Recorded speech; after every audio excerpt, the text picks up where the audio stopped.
Hello horror fans, welcome back to my channel. Today we are sinking our teeth into a film that is not for the faint-hearted, The Green Inferno, directed by Eli Roth. This movie pays homage to those notorious Italian cannibal films of the past. In fact, it's mainly inspired by the infamous Cannibal Holocaust film. Now, Eli Roth's cinematic take provides a modern twist, but the plot revolves around a group of idealistic college students who decide to travel to the Amazon rainforest to protest the destruction of the rainforest and protect its indigenous tribes. Motivated by a mix of genuine altruism and the desire for social media fame, their naivety swiftly proves perilous when their plane crashes into the jungle. They soon fall into the hands of the native tribe, which regards them not as saviors but as intruders,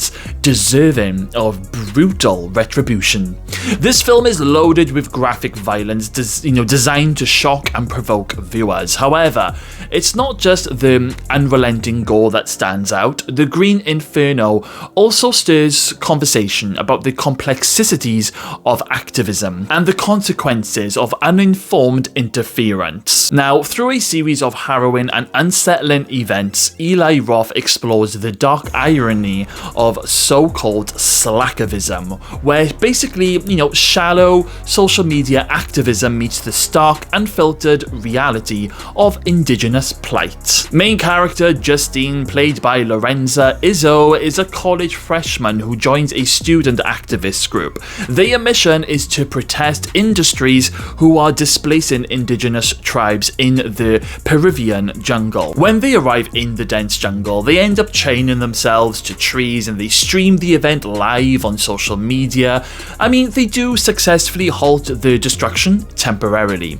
However, their return trip takes a disastrous turn when their plane crashes in the middle of the rainforest, and the survivors soon find themselves captured by the very tribe that they intended to save. To their horror, they discover that the indigenous people are cannibals. Now, the activists are then locked in bamboo cages and they are systematically selected for gruesome rituals and meals. As desperation and fear set in, Justine and the other survivors, they must confront their own morality and instincts in a brutal fight for survival. Now, Eli Roth doesn't shy away from the gore in this movie. This is the guy who brought us the Hostel movies, so you can expect more of the same in this film. From dismembering body parts while the person is alive to ritualistic feasting, The Green Inferno serves up a perfect buffet of blood and guts. The practical effects are commendable and the film revels in its brutality. If you are squeamish, then maybe this isn't the horror film for you. But my personal thoughts in terms of the amount of gore that we see in this movie isn't that... Basically, my opinion is that it wasn't quite as bad as I thought it was going to be.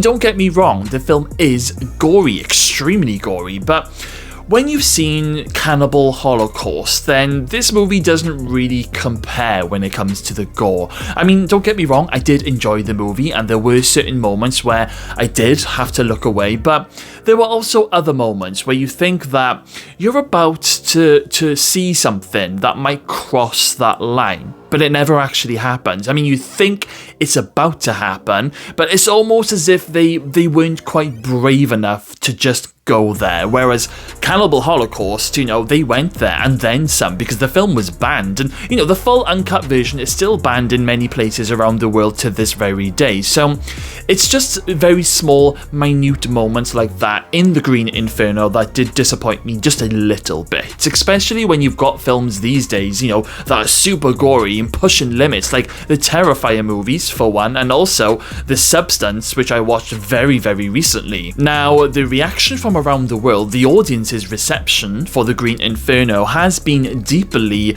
polarized, with the film eliciting strong emotions ranging from admiration to, outright disdain. On one end of the spectrum, horror fans have praised Eli Roth for his commitment to the gore and the ability to elicit genuine shock, arguing that he stays faithful to the spirit of the classic exploitation films. However, some viewers and critics have condemned the movie, critiquing it for what they perceive as superficial storytelling and underdeveloped characters, which I can kind of understand. I mean, ethical controversies have also surrounded the film, which accusations of cultural insensitivity and exploitation of indigenous tribes, leaving a bad taste for some in the audience seats. And I can understand both points in that argument. There are scenes where we watch this very large tribe and we automatically as humans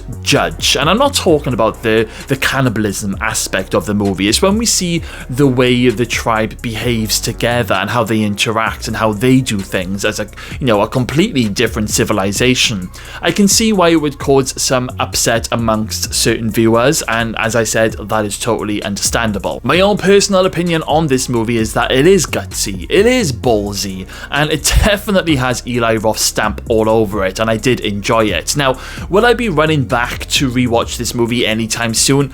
Probably not, but it is one of those films that I will rewatch every now and again, every so often, when I'm feeling in the mood. I think the standout moment for me in the movie is when the first guy, I think it was, he gets taken out of the bamboo cage and he's then tied to a table, and then he has his limbs taken off his body one by one while he's alive, might I add, and the tribe start to eat them. It is a very intense scene, I'm not going to lie, and I believe it's one of the first kills by the tribe, and it kind of sets us up for what is coming. However, I feel we don't get another intense moment quite like this kill in the movie, which is why I am going to give the Green Inferno a 7 out of 10. It is not a poor movie by any standards, but there are just moments where I wish they had braved, and I wish they had kept up the intensity after this first kill. Remember guys, if you ever find yourself stranded in the Amazon rainforest, don't join any student activist groups. Seriously,